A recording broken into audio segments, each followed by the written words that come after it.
김현정의 뉴스쇼 CBS 라디오와 함께하고 계십니다. 저는 퇴근길 시사자키 정관용입니다. 여러분의 문자가 많이 들어옵니다. 댓글들 다 차곡차곡 좀 쌓아놓고요. 잠시 후 댓글쇼에서 또 좀 이어가 보도록 하죠. 오늘은 기자 수첩 기다리고 계신 분이 계셔서 바로 넘어갑니다. 변상욱 대기자 어서 오십시오. 예, 안녕하십니까. 변상욱입니다. 오늘 기자 수첩 내용도 간단치가 않네요. 예, 기독교 극우 진영과 태극기 부대가 손을 잡고 개최한 문재인 대통령 퇴진 총궐기 집회 오늘 한번 살펴보겠습니다. 주말에 서울 광화문 일대에서 열렸죠. 그러니까 탄핵 정도가 아니라 처형 발언까지 나왔다 해서 떠들썩하더라고요. 예, 저도 그렇게까지 발언이 나올 줄 뭐 생각을 안 했는데 일단 집회 사회를 보고 주최한 것은 전광훈 목사입니다. 사랑제일교회.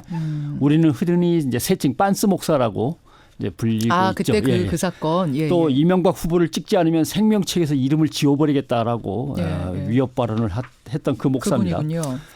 잘 나가는 대한민국을 문재인 강도가 나타나서 강도라고 표현했습니다. 나라를 침몰시키고 고려 연방제로 끌고 가려고 한다. 받아들일 수 없다. 이게 이제 전광훈 목사의 발언이고 예. 설교에 나선 사람은 변승우 목사라고 있는데 예. 문재인 대통령은 민족 반역자이다. 사형시켜야 되는가 말아야 되는가. 사형시켜야 한다. 그다음에 나오는 말은 더 험악합니다. 죽여야 한다. 극형에 처해야 된다. 뭐 이런 얘기들을 마구 던진다고 해서 표현하는데 진짜 마구 던졌습니다. 어이구, 아니 뭐 정치적 이념이 얼마든지 다를 수 있고 네. 그 의견 표명할 수 있는데 처형시켜야 된다? 뭐 죽여야 된다 이런 말을 지금 공개적인 석상에서 했단 얘기인가요? 두 사람 다 아픔이 있습니다. 참 저도 이해는 하는데 예를 들면 빤스 목사라고 흔히 불리는 전광훈 목사 얘기를 하면 예. 2004년부터 기독교 정당을 만들어서 국회의원을 한번 해보려고 했는데 네. 계속 실패하고 있습니다. 2004, 2008, 2012, 2016 총선에 나가지 않았어요? 나갔는데 뭐 잘 안 됩니다. 아무튼 3%를 넘어야 되는데 예. 3%를 못 넘고 또는 2% 못 넘은 적도 있어갖고 강제 해산되기도 하고 선거 비용도 전혀 보전을 못 받고 아하. 맨 처음 시작은 돌아가신 그 CCC를 설립했던 김준곤 목사와 조영기 목사가 한번 만들어 봐라. 라고 이제 등을 떠밀었다는 것이고 예. 그 이후에 김준곤 목사는 돌아가셨고 조영기 목사는 다시는 정치권 관련된 일은 내가 손대지 않겠다라고 해서 손을 딱 끊었고 예. 이렇게 되거든요. 그러니까 결국 전광훈 목사는 이제 뒤를 봐줄 만한 사람이 없는 겁니다.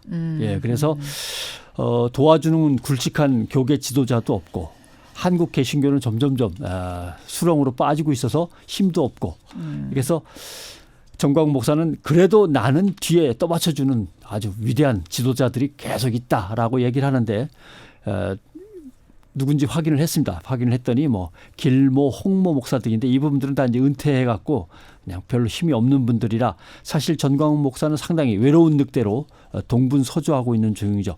그런데 또 전광훈 목사의 진짜 적은 자유한국당이에요. 아니 기독교 지금 극우 세력이라고 표현하셨잖아요. 예. 그러면은 보수당 쪽하고 코드가 맞는 거 아니에요? 그런데 총선에 만약 공천을 내서 선거에서 겨루려면 예. 이쪽 표를 이쪽 표에서 나눠가지고 가니까 쪼개가니까.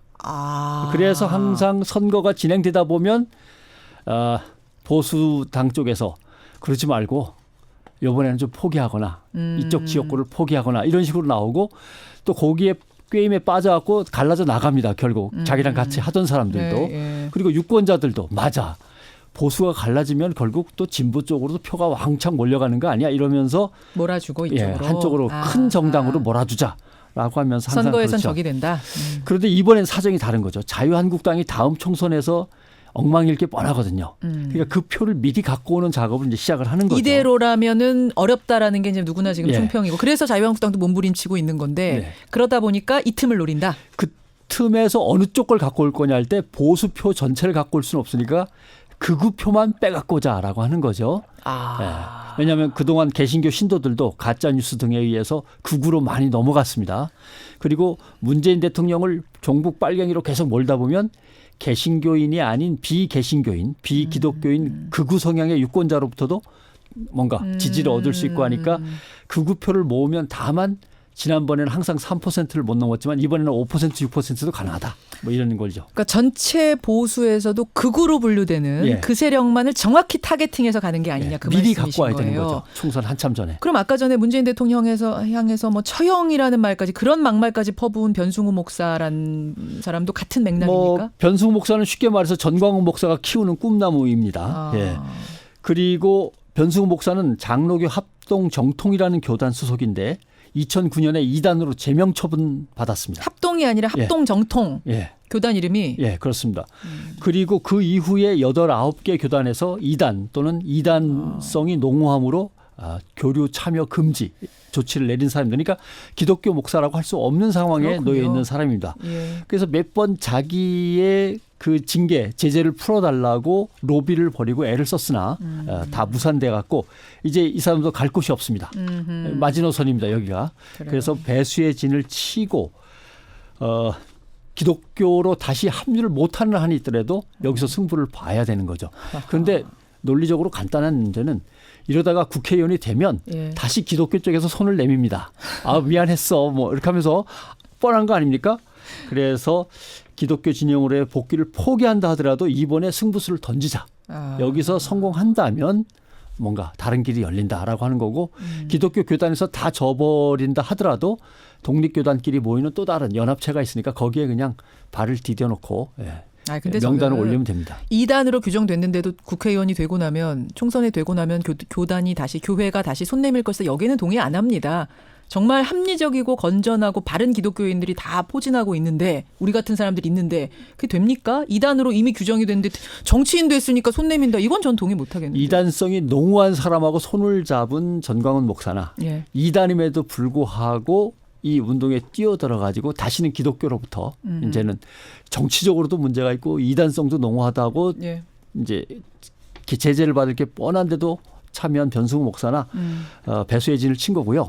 권력에 의해서 한국 기독교 보수 또는 극우 진영은 언제든지 아우 미안했어 하면서 손잡을 수 있는 가능성은 농후하다고 봅니다. 극우 진영이다라고 예, 얘기를 그렇습니다. 하시는 게 좋을 것 같아요. 극우 진영으로서는 뭐 할 겁니다. 알겠습니다. 도대체 주말 사이에 그 집회는 뭔가 많은 분들이 궁금하셨을 텐데 변상욱 대기자가 깊이 있게 분석해 주셨어요. 이제 실체를 알겠네요. 예, 변상욱 대기자 고생하셨습니다. 고맙습니다. 고맙습니다.